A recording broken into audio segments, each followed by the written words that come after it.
je vous fais le serment de ne jamais trahir le Congo.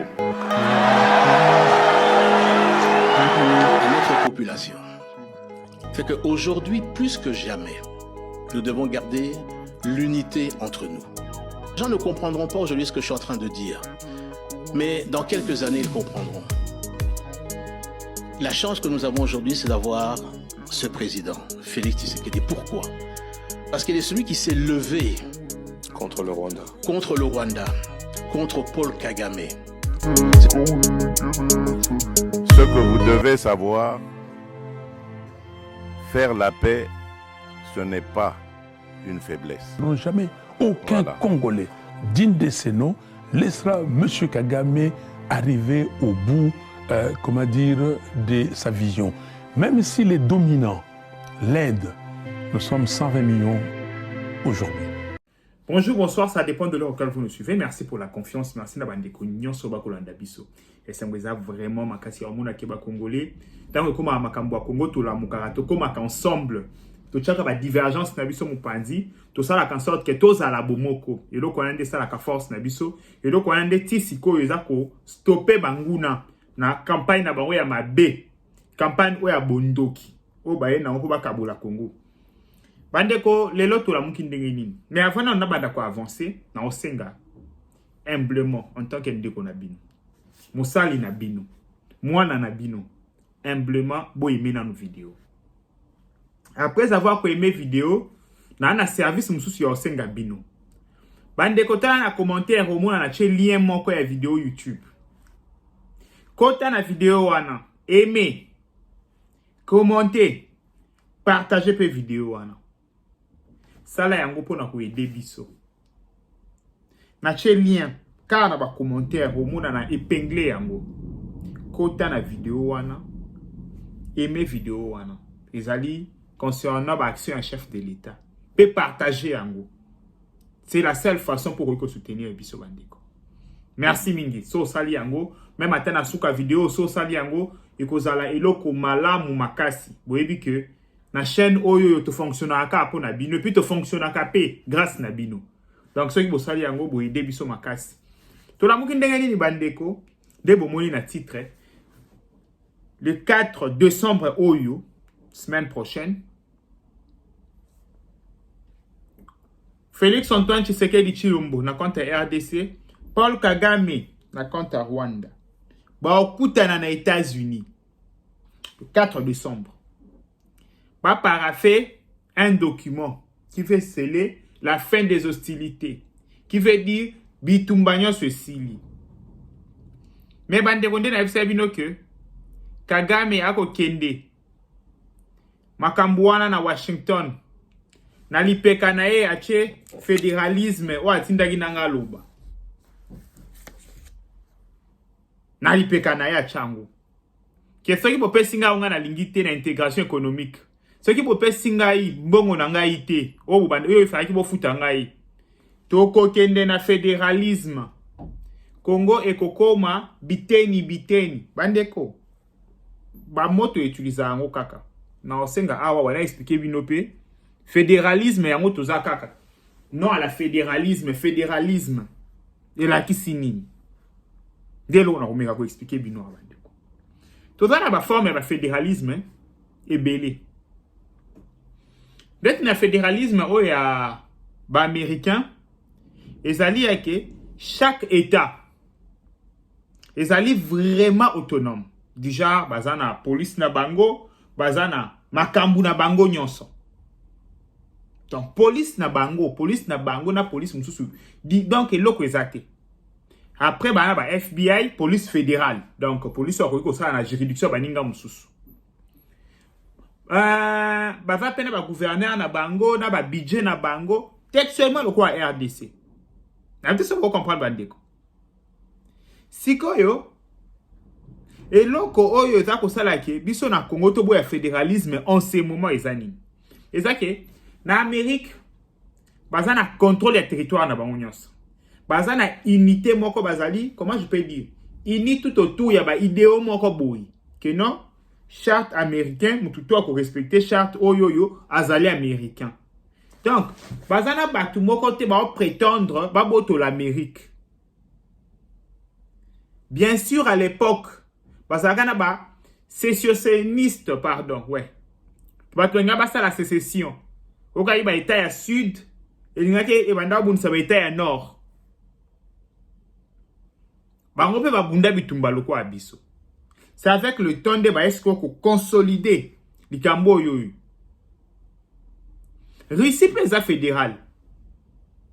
Russie pe bomo na wana eza état fédéral, fédération ya Russie. Nigeria pe bozo mona wana eza état fédéral, ke bazana ba état. Mais balongi na nous intégrité territoriale na bango bazana contrôle nango nyonso. Et en ce moment, o tozana contrôle ya état na biso nyonso te. En ce moment, o tozana na batuna esprit sécessionniste. Bakatange balingaka kutu te kofanda na biso na Congo. Bafanda akaka par contrainte. Ba Congo kutu ba Congo bango depuis baksire ya bako balingaki kaka bazala na royaume Congo na bango. Ba luba balingi bazala entre bango.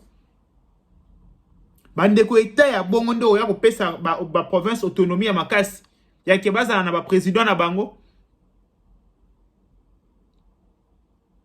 Kivu déjà ezali convoité par le Rwandais. Et bon, on biso ba sengi sikoyo indépendance.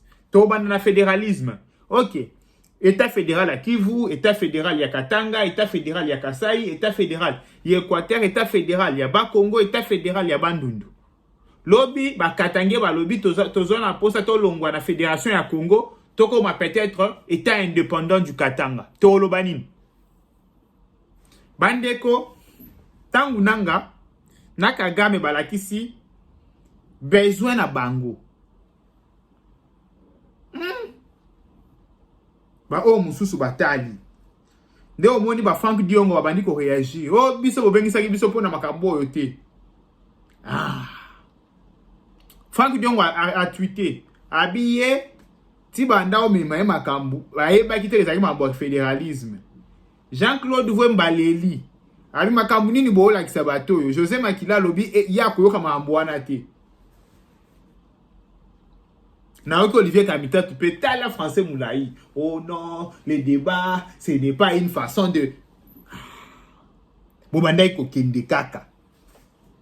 Bobandai ko kende kaka. Bandeko. Chilombo bango bandai ko finga matin midi soir après venaka bango. Chilombo ebisi bango ke. Bato eloko baoluka. Baoluka bazwa parti ya mabele. Baoluka eloko mususu te. To bloqué bango déjà. Basi, donc, Chilombo yokuta, plan na mesa, plan ya 30 ans. Chilombo a désamorcé yango na ikara une année.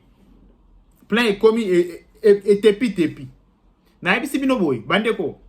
Plan ya balkanisation. Oh boyo kaka balkanisation. Plan ya fédéralisme, balingi basala sikoyo. Eza plan et salami depuis 94-95. Quelque part dans le monde. Chilombo a goûté à mon mesa. Chilombo a désamorcé on a une année plein comme pata. Nde umoni baolu kamutu ya Chilombo. Na kalabando kanse kwa sebo abenge Chilombo. Mafinga to oyo kamutu wa pasi. Aba obenga président na biso Chilombo. Bandeko, moi je préfère plus l'appeler Chilombo que Tshisekedi. Parce que son nom c'est Chilombo. Et Chilombo veut dire un guide. Bandeko, kombo ya na sens, kombo ya na signification. Chilombo boka Chilombo en Chiluba eza mulomboji Chilomboji guide molakisi. Bandeko, il nous a guidés jusqu'ici. Nabiboy, il nous a guidés jusqu'ici. Pour nous contrer plan o et chamaki pendant 30 ans. Lelo bango moko na munoko na bango babimisi yango. Lelo Kagame vous dit, so bolingina zongi c'est la bino. En fait, il lekele dana mutu. Abiso bolingina zongi c'est la bino yango. Bon respecter ba nini condition nangai. Papa, en ce moment condition ni sous to respecter parce que yo pe soko lingito respecter ba condition na yo. Zongi c'est la biso soki 5000 morts na biso na Goma. Zongi c'est la biso bango. Zongi c'est la biso dégâts so bokoze pendant des années, ceux qui 22 ans, dégâts so bokoze na pays na biso. Bozongi c'est la biso yango. Bozongi c'est la biso yango boyebi masaka makobola. Zongi c'est la biso ba civil ba tuana nyonso. Oui, hein, parce que c'est simple de dire. Les Rwandais disent, ok, respectez nos conditions. Si vous voulez utiliser Kivu, si vous voulez utiliser peut-être Goma, Bukavu, Kavumu, respectez nos conditions. Mais vous aussi, respectez nos conditions aussi. On avait 5000 vivants de pères de famille, mères de foyer, des enfants, des jeunes, avec plein d'avenir dans un pays riche. Mais vous avez éteint leur vie, en tout cas, na brutalité, moi, impossible. Vous éteindre bango na brutalité, moi, impossible. Bon, ça bango en vie. Bandeko. Mais arrêtez, arrêtez. Bandeko Nanga, je vous dis, hein, quelqu'un m'a posé la question.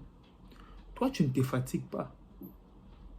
J'ai dit, les Rwandais, quand ils faisaient leur plan, ils avaient tout calculé. À long terme, ils se disaient que ces gens vont parler pendant 2 semaines, 1 mois, 2 mois, 3 mois. Ils vont se fatiguer. Et après, on va faire notre chemin. Ils ne pensaient même pas qu'on va faire une année en train de parler, en train de dénoncer, en train de veiller notre population. C'est ce qu'on fait et c'est ce qu'on va faire.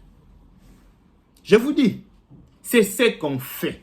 C'est ce qu'on va faire. C'est ce qu'on avait fait. Bah, on compte sur Kolemba na biso. Bah, on compte sur nous. Babi, nous, on a donné tellement de matériel, des moyens à nos hommes.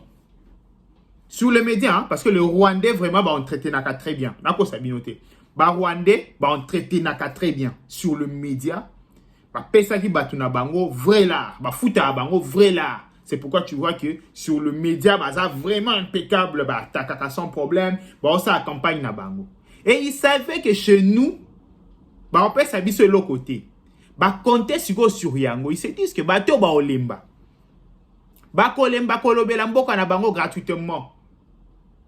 Bah, pesa ki biso 1 semaine, 2 semaines, bah, lobi ba kolemba, 1 mois ba kolemba, 3 mois ba kolemba. Bandima kite ke to koma na Bango 2 ans, 1 année. Bandima kite. Bandeko, si on ne fait pas ça, qui va le faire à notre place? Bandeko, naïm sa abino que, moi personnellement, j'ai été réquisitionné par la République, par la nation, gratuitement. Naïfandi na lobby, ça suffit. Il faut défendre la République. Qui suis-je? Bana batu ba okufa na est, ba simbi minduki, na seya ba mbula, bako bunda. Ngana leki bango na nini? Na lobby boy. Ba wazalendo otoko tenir rigueur, ba FARDC otoko tenir rigueur bandeko. Matin, midi, soir, ba bunda, ba sala repli stratégique te. Ngana leki bango na nini? Pongana la pongi, na lobake nan, omoni na lembi, ba futinga te, na kobunda te, na bandeko na leki bango na nini? Vous voyez un peu? De la même façon, nous demandons à ces gens, ba wazalendo, ba FARDC, ba bunda po na territoire na biso, po na mabene na biso, c'est de la même façon, nous aussi sur le média, tokoti kate, on sera là. Expliquer, dire la vérité. Contrer ces gens. Quelqu'un d'autre me pose la question, mais bon, on dit bah finga kayo chaque jour, comment tu te sens? Bandeko. Ok. Je suis une star au Rwanda. Je suis une star au Rwanda. Remarquez sur mes publications, vous allez voir que plus ce sont les Rwandais qui commentent. Ouais. Donc, Nalanda Makamik, sur la chaîne, on va donner analytique nanga. Premier pays, c'est le Congo. Deuxième pays, peut-être la France ou la Belgique. Troisième pays, c'est le Rwanda.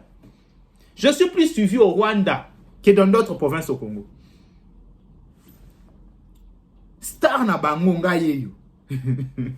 Star na bango bandi. Donc ici, nous sommes posé question à Namutu. Ami Lobaboy. De la même façon, na osenga wazalendo FARDC azonga sima te abunda pona Congo. Yepe a se auto-réquisitionné pour na pays. Abunda. Basengi marche, toke ko marché, bokende ko marché. Oyebi ko loba pour na Congo. Bandeko, mutu nyonso a se auto-réquisitionné pour na mboka. Mais soto sali yango te bandeko. Banani ba osala na place na biso. Banani ba osala na place na biso. Dites-moi, ceux qui biso to bundeli Congo te, qui vont se battre pour nous? En face na biso to ana bato baza méchant. Bato ana bato baza traumatisé na makambo le kana pa na bango. Ba na soma makilate. Et pour eux ba le sang et lobela bango le côté quoi. To ana ba psychopathe en face na biso.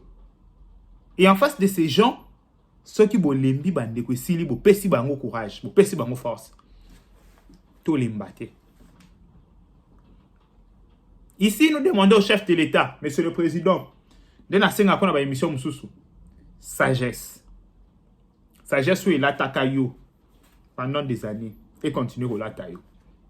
Toi aussi on appelle ça babate là yo parce que ils a pétété. Tout ce que tu traverses, tout ce qui se passe, ils a pétété. Mais je sais que victoire ils a biso et ils a certain. Le Congo sur le plan militaire a aussi la progrès belé. Auto lo bawate. Faisez-nous confiance. Bye bye. Ciao. American Dream. Dispassant chaîne Investment Group. Rêve américain pour la Kosomba Lopango aux États-Unis. Plus précisément la ville où y'a Dallas. Aujourd'hui c'est possible. Pays m'a pendant 30 ans. Ne vous trompez pas l'adresse. Dispassant chaîne Investment Group. Voulez-vous acquérir une maison aux États-Unis? L'agence immobilière Dispensation Investment Group d'Elite Global, basée à Dallas, vous en donne l'opportunité. Il vous suffit de verser un acompte pour acquérir une propriété que vous payerez progressivement pendant 30 ans. Oui, vous avez bien entendu, pendant 30 ans. Contactez-nous au +1 737 420 84 24, au +1 469 720 60 93 ou au +1 737 548 51. Dispensation Investment Group, investissez dans votre avenir avec l'immobilier aux États-Unis dès aujourd'hui. Oh ma papa, ton maman Lopango. Rêve américain. Venez nous contacter. Rêve américain. Tapez sur Google. Dispensation Investment Group. Na moke na komi baye. Lopango elenge. Ozala baye elengi tout. Héritage à bana. Rêve américain. Kosomba Lopango aux États-Unis. Plus précisément la ville où y'a Dallas.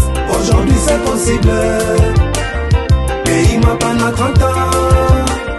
Ne vous trompez pas l'adresse. Dispassant chaîne Investment. Lotaka Music Band International.